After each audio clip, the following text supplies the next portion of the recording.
Black cobras ಪರಿಚಯ. Black cobras ಕಥೆಯು ಮಸೀದಿಗಳು, ಮದರಸಗಳು ಮತ್ತು ವಸತಿ ಬೀದಿಗಳನ್ನು ಹೊಂದಿರುವ ಮುಸ್ಲಿಂ ನೆರೆಹೊರೆಯ ಜಾಗ. ಸೊ ಪಿತೃಪ್ರಧಾನ ಸಮಾಜದಲ್ಲಿ ಮಹಿಳೆಯರ ಹೋರಾಟಗಳ ಕಥೆನ ನಾವು ನೋಡ್ಬೋದು. 2004ರ ಚಲನಚಿತ್ರ ಹಸಿನ ಚಲನಚಿತ್ರದಲ್ಲಿ ಇವೆಲ್ಲ ಕಾಣುತ್ತೆ. 2005ರಲ್ಲಿ ಅಂತಾರಾಷ್ಟ್ರೀಯ ಬುಕ್ಕರ್ ಪ್ರಶಸ್ತಿಯನ್ನು ಸಹ ಇದು ಪಡೆದಿದೆ.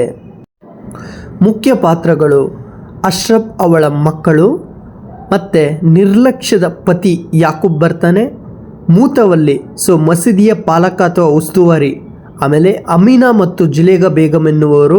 ಸೊ ಇವರು ಮಹಿಳೆಯರಿಗೆ ಬೆಂಬಲ ನೀಡುವಂತಹ ಒಂದು ಕೆಲಸದಲ್ಲಿರ್ತಾರೆ. ಸೊ ಇವು ಮುಖ್ಯ ಪಾತ್ರಗಳು. ಕ್ಯಾರೆಕ್ಟರ್ಸ್ ಪಾತ್ರಗಳು. ಸೊ ಮೊದಲಿಗೆ ಅಶ್ರಫ್ ಅನ್ನೋರು ಒಬ್ಬ ಮಹಿಳೆ.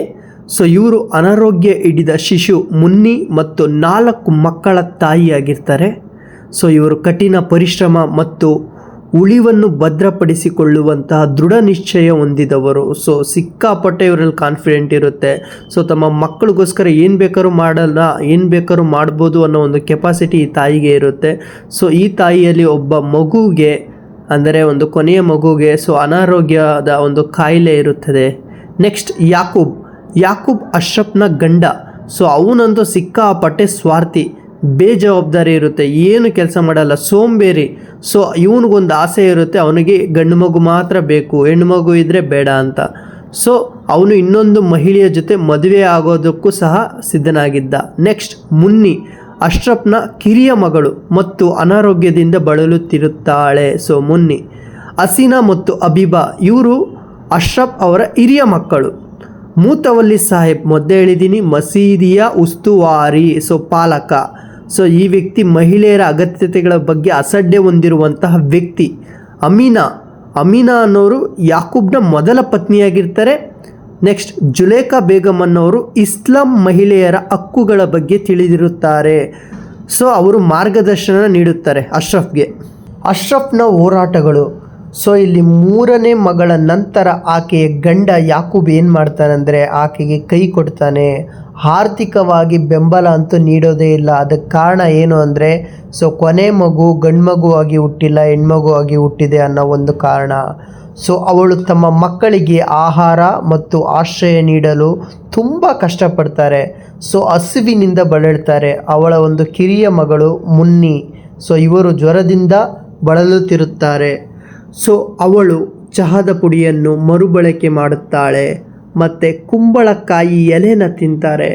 ನೆರೆಹೊರೆಯ ಮಸೀದಿ ಅಧಿಕಾರಿಗಳಿಂದ ಸಹಾಯ ಪಡೆಯುತ್ತಾಳೆ. ಸೊ ಇಷ್ಟೆಲ್ಲ ಕಷ್ಟನ ಅಶ್ರಫ್ ಹೆಣ್ಣು ಮಗಳು ಪಡುತ್ತಾಳೆ. ಸಮಾಜ ನಿರ್ಲಕ್ಷ್ಯ. ಸೊ ಇಲ್ಲಿ ಮುನ್ನಿ ಜೀವನ ಉಳಿಸೋಕ್ಕೆ ಅಶ್ರಫ್ ಮೂತವಳ್ಳಿ ಬಳಿ ಸಹಾಯ ಯಾಚಿಸ್ತಾಳೆ.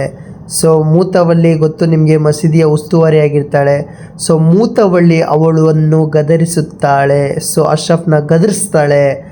ಮತ್ತು ಈ ಒಂದು ಮೂತವಳ್ಳಿ ಯಾರಿರ್ತಾರಲ್ಲ ಅವನು ನ್ಯಾಯಕ್ಕಿಂತ ವೈಯಕ್ತಿಕ ಅನುಕೂಲತೆ, ಸೊ ಅವನ ಒಂದು ಸೆಲ್ಫ್ ಏನಿದೆ ಅದನ್ನು ಜಾಸ್ತಿ ನೋಡ್ಕೋತಾನೆ.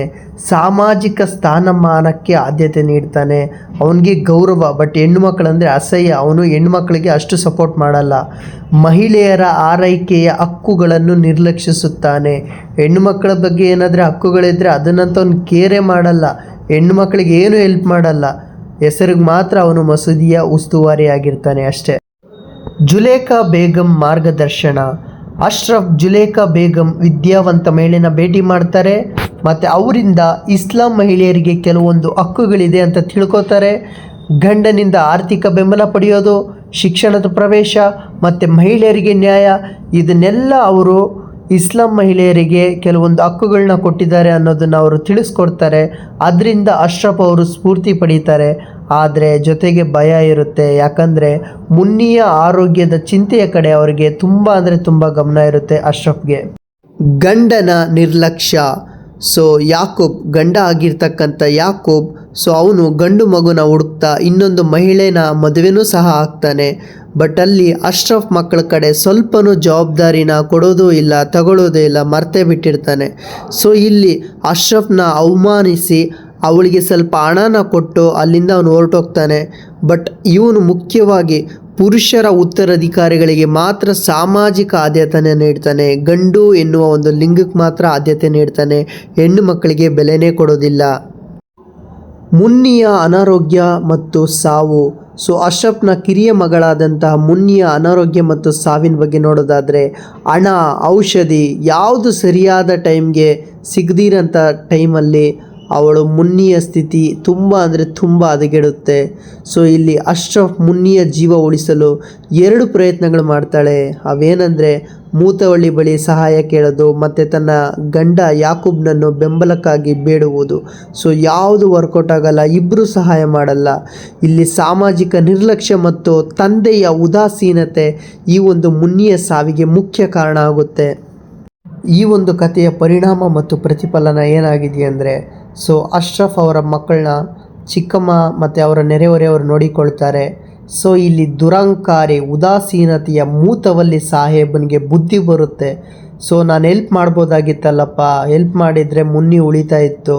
ಸೊ ಈಗ ಮುನ್ನಿಯ ಮರಣದಿಂದಾಗಿ ಅವನು ತುಂಬ ಅಂದರೆ ತುಂಬ ತತ್ತರಿಸುತ್ತಾನೆ.